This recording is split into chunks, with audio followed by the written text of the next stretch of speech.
Yay, clapping. I only said 3 people in the studio, not 3 million. Will you calm down, for God's sake?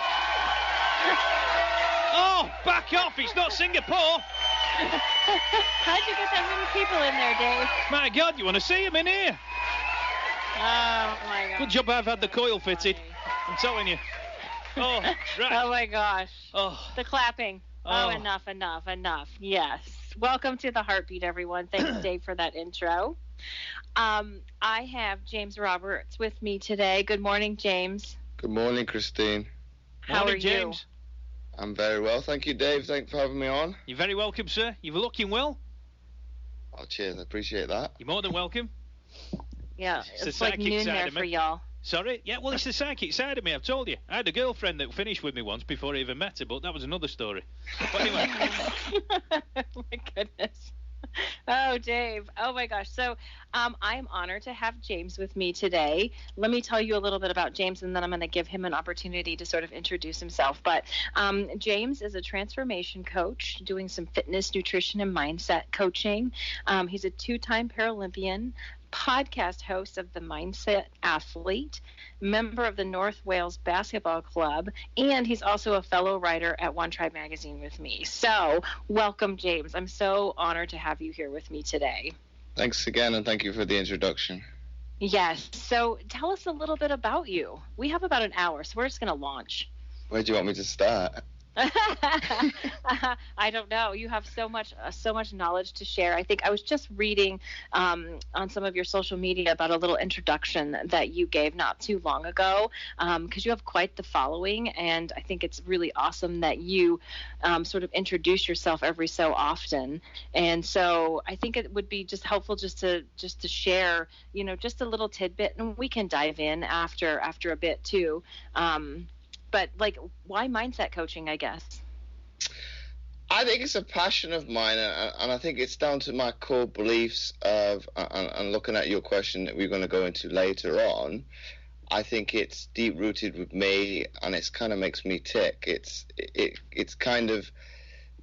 very fascinating how the brain works. I think probably as an athlete, and I'll be honest with this, I probably gloss over the importance of it, because it's the athlete per se, and I could probably generalize it with the statement, they only look to get from A to B and don't necessarily look at that in between as being a process. It's just a given. I have to do it, good or bad.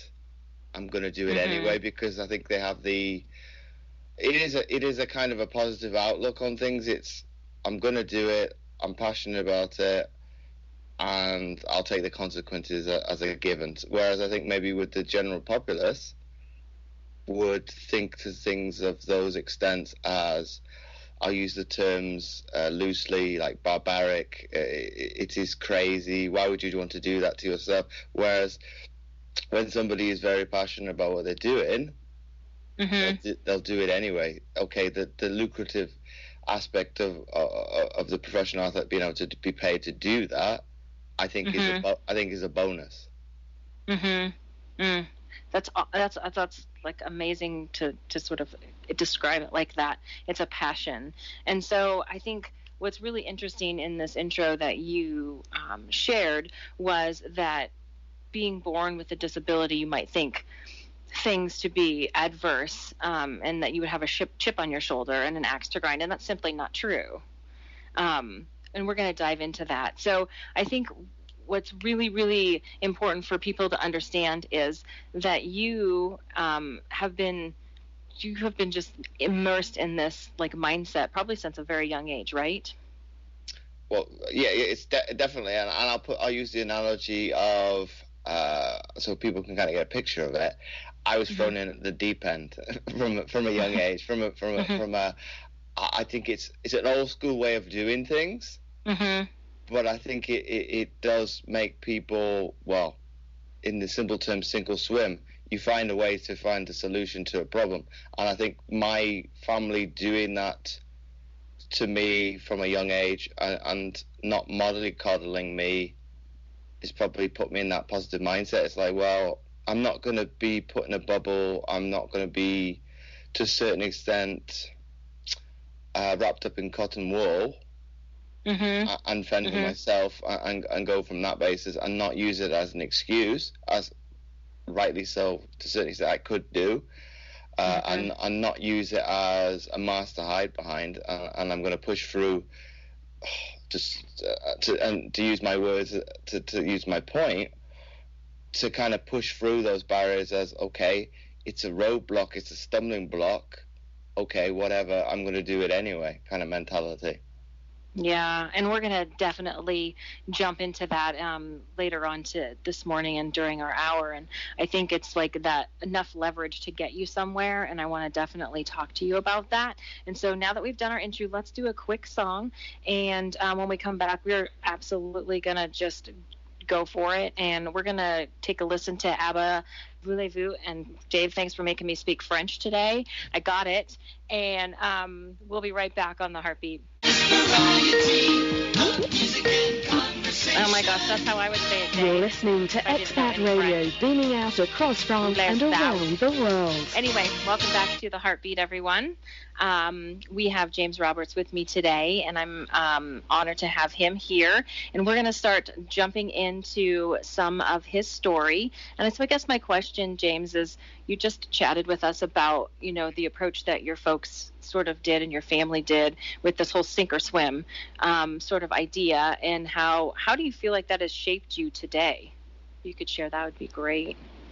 I think how it shaped me, Christine, I think I have a positive outlook on, be it my situation, be it my journey, my story, and I saw the positive, and it was like a Facebook group asked a question, what are you most proud of your disability? And I came at it, and I've talked about this yesterday on my show, about, well, if it hadn't been for my disability, okay, I wouldn't be speaking to you today, probably as a result, and I wouldn't have had all the accolades that I've been able to accomplish over, 20 plus years.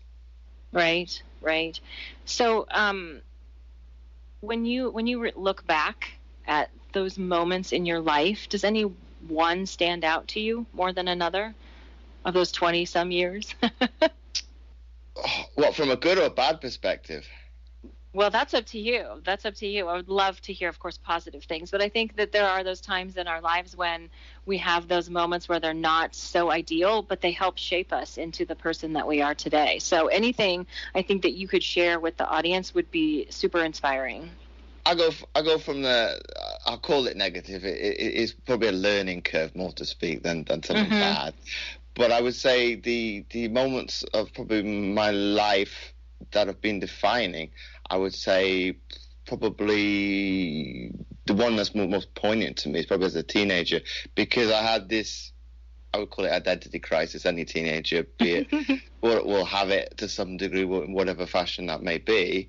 But with me, it was this, I'll coin it as a disbelief with probably like my body image and my perception I was putting out towards other people. So I think it was deep rooted with me possibly having a problem with my disability, as opposed to me externalizing it and saying, oh, I believe other people are going to have a problem with this. So and I went to kind of go build my point here. I went to American school in high school, living overseas. So we wear, as you know yourself, you wear your own clothes. So I would be prominently, say, from early spring to the summer months, wear jeans, long clothing, to probably to some extent hide the fact that I had a disability. However, on the flip side of that, I would be quite content to wear shorts in a sporting environment. So to this day, it has perplexed me as to, on one hand, how can you be comfortable and content in one environment and not the other? And it took a kind of a reflective state to get myself in, and kind of dawned on myself, like kind of a light bulb moment, say, well, who is this really impacting on? Is it anybody else, or is it you? And it's like, well, it's obviously me. What are you going to do about it? And okay, it's something easy to be able to implement and change, but it was like, well, what do I need to do? What do I need to action? And to this day, okay, you're going to get looks in the streets. You're going to get people asking questions. I don't care. I've heard them all. I think I can kind of probably see the people look down. And we were discussing this with my guest yesterday. Or is somebody had an illness? Have they been in a war conflict? Have they had? And to be, well, what's going to come out of the person's mouth next? Whereas for me, it doesn't bother. You can ask. I think the kids are the most intrigued, whereas it's more the parent that pulling them back. As no, you cannot. I don't care. They're probably the better ones to ask a question that will probably maybe catch me off guard. Whereas the adult, they may be scared too, because it's like, well, I'm gonna offend you. Whereas I'm okay with myself. I'll talk about it till the cows come in. Till the cows come in. I think that's really interesting that you say that, because kids, do have pretty much zero filter, which is pretty amazing if we are, born so unbiased and so like nothing phases us. And I think it's when we grow up and we have those experiences, right? And so here's my question about the body image, because that was definitely on my list to talk to you about today, because that's like, there's so many levels of that. And from someone who is living with and succeeding with a disability, talk a little bit about that body image. Like, you talked a tiny bit, like growing up. How is it different today? I think there is more challenging days, and I posted about that on Facebook, I think yesterday, about I'm comfortable, be it, I put it from a weight perspective, of that I'm comfortable with where I'm at. Yes, I could be slightly lighter, I could be slightly heavier, but I within the grand scheme of it, for me personally, I'm happy where I'm at. And I think people need to realize that you need to be comfortable within your own skin, and really question this, I'm going to say, an external belief system, be it the mass media, television, saying you have to look a certain way. Well, okay, you look back through history. Yep.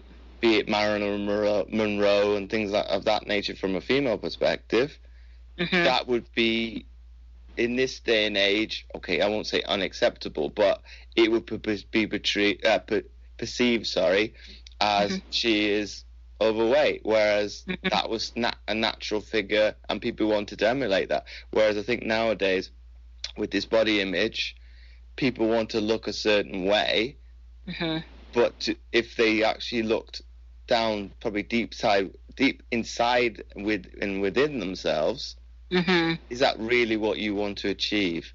Because people would ask me, oh, why don't you go on stage and do bodybuilding? Because I don't want to do that. It's okay, it might help with, it would obviously necessarily help with business, because okay, I can get to that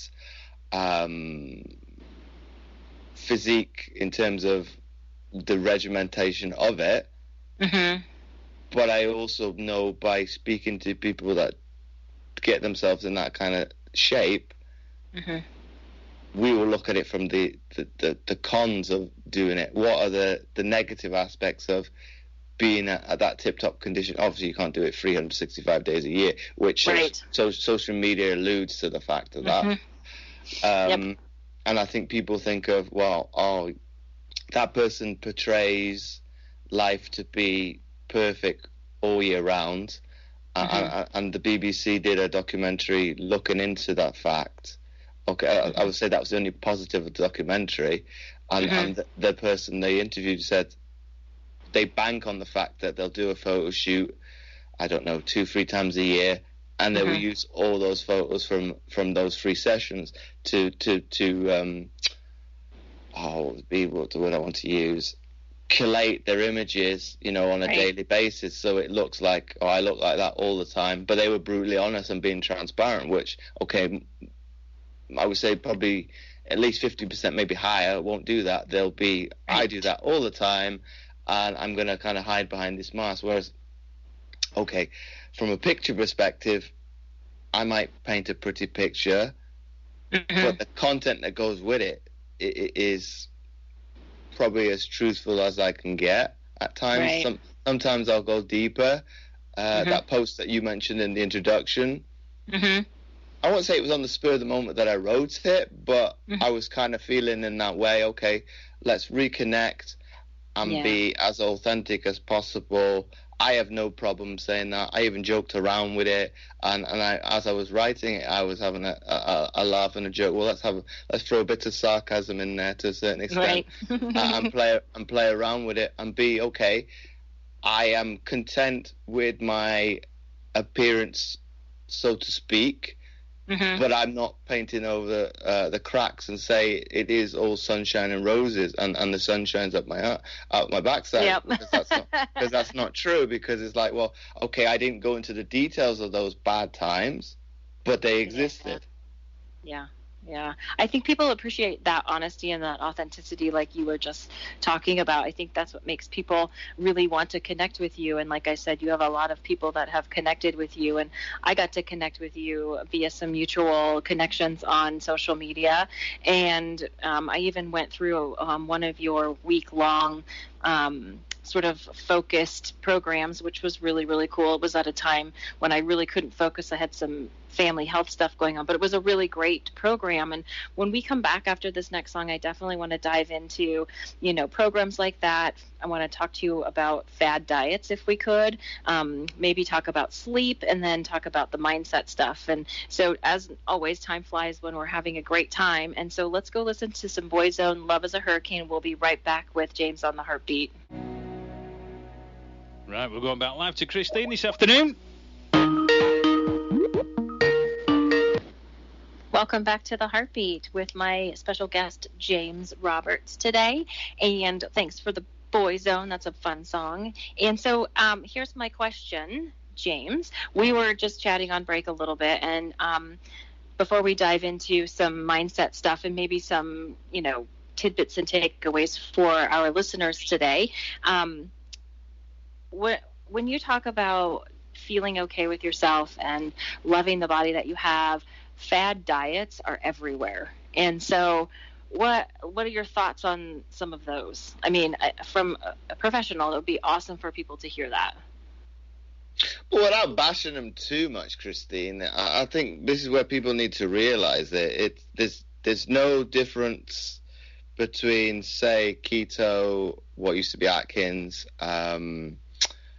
I can't think of any other fad diets, but they're all the same, really. It's just the packaging is different. That's all it is. And what people need to maybe take away from this conversation is all it is putting you in a calorie deficit. And what I mean by calorie deficit is you're eating less food than you were before you started on that diet. So obviously, by interpreting the math from that, obviously, if I subtract, I don't know, I use the example of 1,000 away, take 900 away from 1,000, you're left with 100. So you obviously are going to lose weight. So I think people realize that and see that once you come off it and go back to normality, there's no wonder that you kind of are yo-yoing, because you're going from a case in point of being in something of, in terms of nutrition, you're at a lower intake of food, and then you go back and thus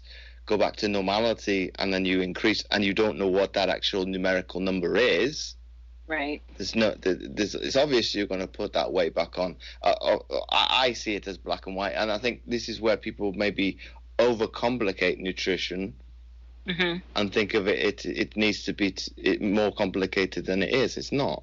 It is looking at, there's nothing wrong with a fad diet per se, and this will probably surprise people. It's one, and this is looking at it from a mindset perspective now. You need to maybe look at it from a reflective standpoint, and that one of awareness is, are you able to stick with that long term, implement it as a habit, a behavior, and obviously ultimately a lifestyle? If the answer is no, that's obviously something that comes back to your case in point with your question. That's a fad. It's something you can't sustain, and it's not sustainable. So it's looking at more implementing and putting implementation of something within terms of nutrition that is sustainable. You're able to do it consistently throughout the rest of your life. So it's looking at that. Obviously, if you find something that you're able to say, yeah, this diet per se, quote unquote, fad diet that I found, I can put it from a sustainable perspective, and I can consistently maintain that, be it I'm at home, I'm on vacation, on holiday, and can do it no matter what, stick with it. Don't change that. Right. So do you advocate for folks to count their calories and track it, like in like a MyFitnessPal or some sort of way to track their calories so they know what they're eating? Because I think a lot of times people don't realize how much they eat or how little they eat, actually. In an ideal world, I would say yes, but we don't live in an ideal world. So I think for most people, it is either too difficult, overwhelming, to a certain extent, either procrastination or laziness will come into it. I can't be bothered today. And once that becomes habitual, it's like, well, I'll throw that out the window. So I think for people of that nature, it's very it comes down to case and case, individual basis, really, Christine. It's asking the person, are you realistically able to do this? Yes or no? And then me coming up with a solution to probably facilitate that in terms of, well, what is something that you are able to do on a day-to-day basis, to be able to get the result that you ultimately want to get. Right. And where does sleep fall into that?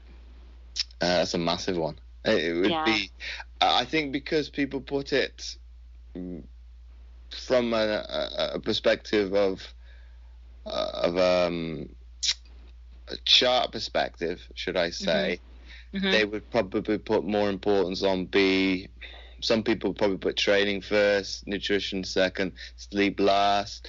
Some will put nutrition first, training second, and obviously less sleep. But it all starts with sleep because, as people will know, you lack sleep. How do you feel? Crap. So if we start with looking at the easier things to be able to change, not necessarily make an impact, it would be that the training one is minute. It's not that difficult. It's a mindset. Once you start doing it and you feel the benefits of doing it, you'll go.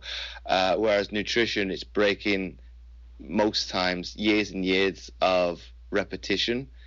And sleep is the same thing. You've become accustomed to put more importance on work, family, and obviously you come secondary to that. So the one that's going to take a massive hit is your sleep, and the other one would probably be hydration. But the one that I actually didn't think of, I'm speaking to another guest last week on the fact of it, dehydration is as impactful on your cognitive function as going out without sleep for, I think it was like 24-hour period. So that can have a detrimental effect on, be it your energy levels, and obviously as a result of that, you're gonna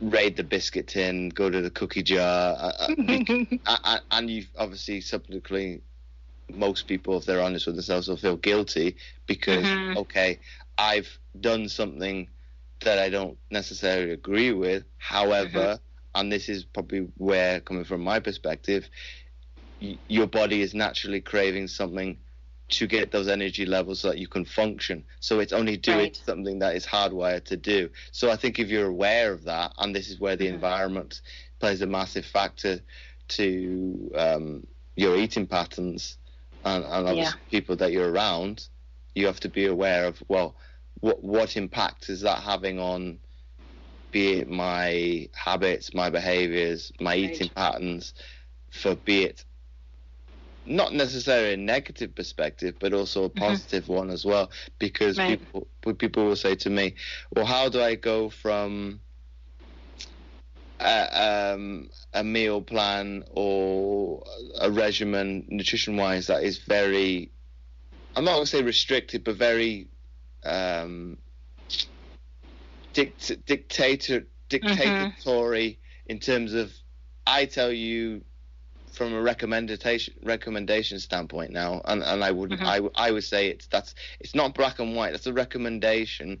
You pick and choose what you want, things that you do and don't like, and then you have the awareness to make the conscious decisions when you're out, and you make allowances for you to be able to obviously enjoy your life. Whereas I think where people get fixed on the diet is, I need to lose X amount of weight in a certain amount of time. I get fixated on the number. Yes. And then I don't hit the number. Whereas I think if you gave yourself an actual bit of a break, should I say, and look to chip away at it, and not necessarily, obviously the demon in the room for this aspect is the scales. I think people need to kind of discard that into a certain extent and say, okay, I can use it as a guide, but let's not get completely fixated on it and get bombarded with the number, be it it's not moving, it's going up, and people don't think of everything else that could be having a factor on that number not changing. And you look at different aspects of, how do your clothes feel, how do you feel in yourself, how do you look in the mirror, and that'll be a better representation of are things moving and progressing in the right direction that you want them to. Oh, that is fantastic. I totally agree with you 100%. I think a lot of people get obsessed with that number on that scale, or what somebody says they should weigh, or that kind of stuff. So I appreciate you saying that. I'm sure the listeners appreciate a professional saying that as well. As much as you can hear it over and over again, it takes so many times of repetition so you can get it in your brain. We have about 20 minutes left ish, so let's take a quick break, and then when we come back, I have a couple of questions to ask to wrap us up. And so let's listen to Nobody Wants to Be Lonely by Ricky Martin, and we'll be right back on The Heartbeat. Oh, welcome back to The Heartbeat with my special guest, James Roberts, today.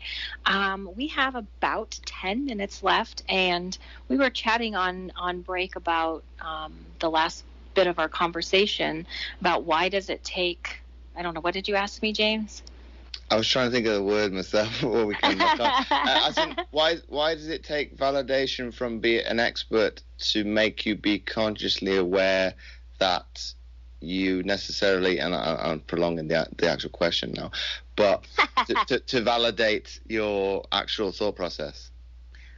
So I think it was around, like, why does it take some people, and I'll include myself in that, like hearing it from multiple places to validate that the scale doesn't dictate the end all be all. Like, we've been told that our whole lives, from doctors to trainers to whoever else, right? And so I think when you asked me that question, I was like, that's a great question, because I'm not exactly sure. I think just hearing it in repetition, and someone who knows what they're talking about, like I could listen to, this guy walking down the street or the woman walking down the street or whatever. It just makes a difference that there's somebody who has done some research, who's been in the field, who can really sort of say how your clothes fit, how you feel, what your thought process is around a certain body weight really matters, and it's not that number on the scale. Does that make sense? Mm-hmm.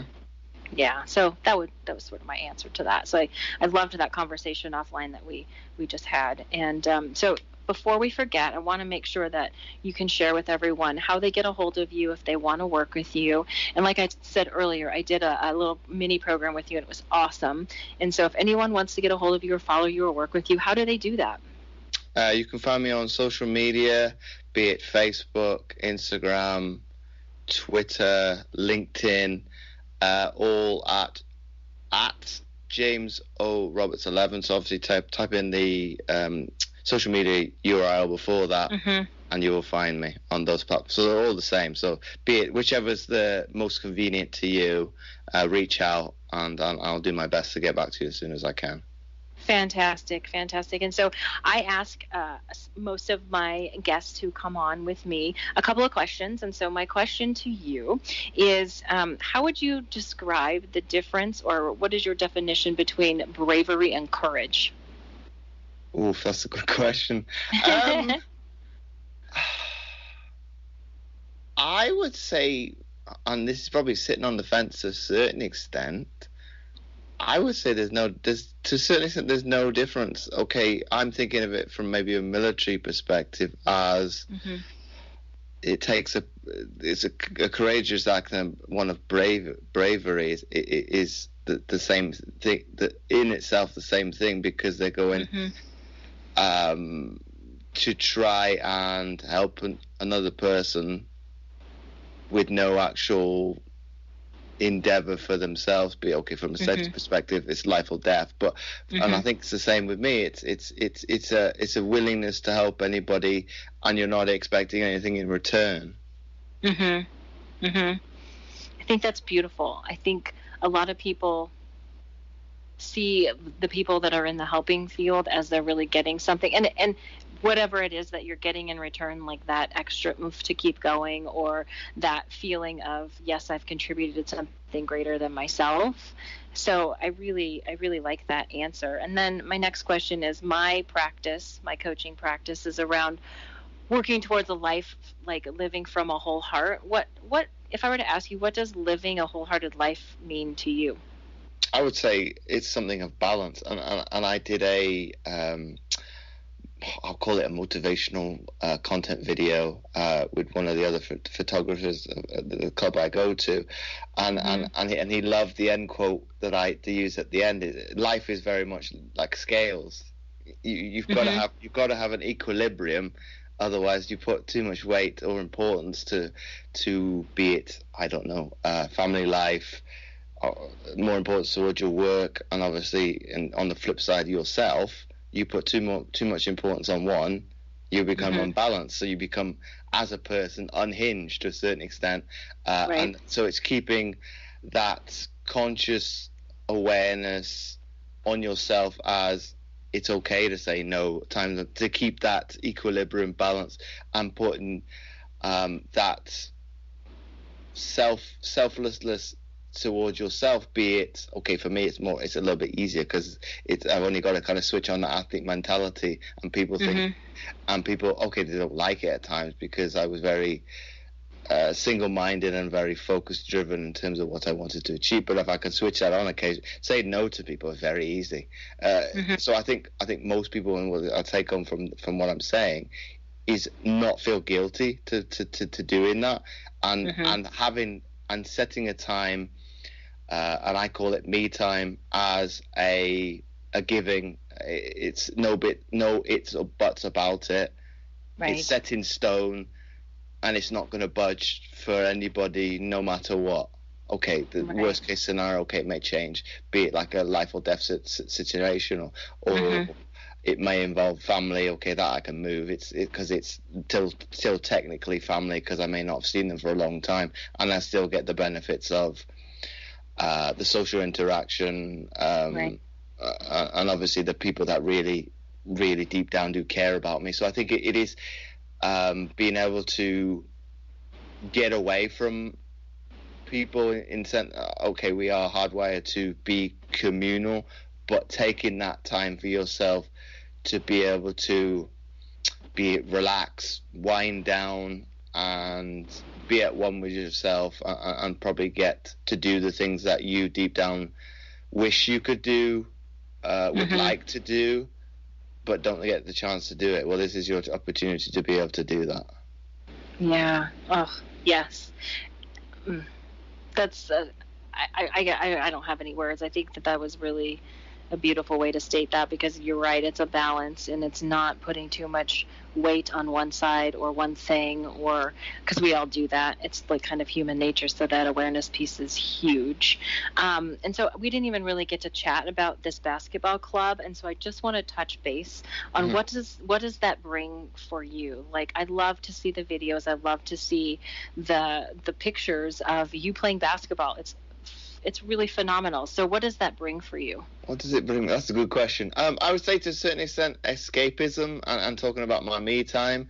That is one aspect of, be it from my business life, you can't get hold of me. It'd be the phone goes, it'll go on silent, but it'll go by the side of the court, and you will not see me for 2 hours. It was a bit more than that on Sunday. We had a tournament just gone, and okay, I generally don't I will do work, but it'll be very much admin based on the weekend. So I will answer queries and questions. But okay, I'm not saying I don't.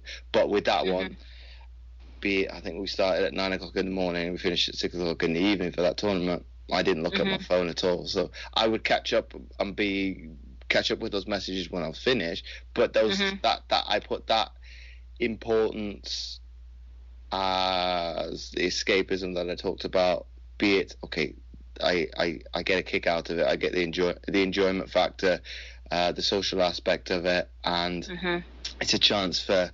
I think the disability kind of goes out the window entirely because we are okay in that environment. Be it able-bodied players can play the sport, but in that environment with the 3-on-3, it is all classified so people have a disability. But that kind of goes out the window, and it's based on your ability. So be it to take on individuals. I think with that format more specifically, Christine, I think it's given me a greater sense of confidence, being risk adverse, throwing caution to the wind, as I put it yesterday in my episode, and not thinking of the consequences. But I think, and I was thinking about this today before we came on to come onto the show, is I was more risk adverse in the third, fourth playoff than I'd been all day. So you're thinking, okay, it takes some amount of awareness to be able to do that, and actually being in the moment and not dwelling upon what has become before and what is to come. And it takes, I guess meditation and mindfulness, what I've been working on for, nearly 9 months now, maybe a little bit longer. It's probably starting to come to fruition in a sporting sense, that I'm able to not get overwhelmed in the action of the game, which is it's an advantage that it's a lot of it's muscle memory because I've done it from a young age, but being able to be conscious of, okay, this is how much time we've got left, this is the score, we are losing, so let's throw caution to the wind and be uncharacteristic with what are the actions I'm going to take. I think I knew what I was doing, but the other team were not on the same page. Okay, if the flip would have been on the other the foot would have been on the other shoe, I would have got slated by my our coach was there. If you didn't actually be aware of what that person was going to do and be aware of, okay, we're up by this, however these scenarios could happen as to, well, if I do this person does this, the tide could turn, and obviously as a result momentum shifts the other way, and we almost managed to do it. So I was thinking, and my teammates asked me, did you win that game? It's like, well, unfortunately no, however it looked like that way by being decisions I would normally probably, they were very uncharacteristic of me. I would say probably a different person, but that probably comes back to that good argument I've been quoted in the past by other coaches when I was at the an international level. You didn't know which James was going to turn up on the day. It depended on which one it would be, and and sometimes I didn't even know that, but it depended on what, like, probably most of the time what lit my fuse. And I think it's something that it ticked me off, or it kind of got under my skin in terms of they went about it the wrong way in terms of their celebratory action. They were kind of getting overhyped, and it's like, well, you're kind of rubbing it in my face now. I don't particularly like this, and what can I do about this? I can kind of chip away at it and kind of get you starting to doubt yourself. And I think if we may have tied the score up, their heads might have dropped and thinking we've been punching away at them, but we've not been able to get that knockout blow. But I think this is where I'm going to come to my point in terms of how you should see life. Is you have to be aware. You have to be, and it's a Rocky Balboa quote. It's not how hard you hit. It's how hard. It's not how hard you can get it. It's how. I've said it right. It's not how hard you can hit. It's how hard you can get hit and keep moving forward. Right.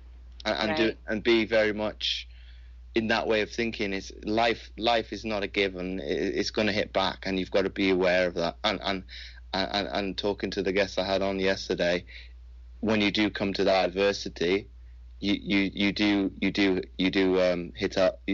to the next level, and obviously life gets a bit more adverse again. Yeah. Well, unfortunately, we are out of time today. Thank you, James, for coming with me today and sharing all your knowledge and sharing your stories. It's been an amazing hour, so I can't thank you enough. And thank you, Dave, for steering the ship as you always do so well. And yes, and we're going to go out to Kylie Minogue's Wow, and everyone have a super awesome week. Brilliant. And thanks a lot for being on the show, James. Thanks again, Dave. All right, pal. Take care. All the best. Talk to you later. Adios. You too.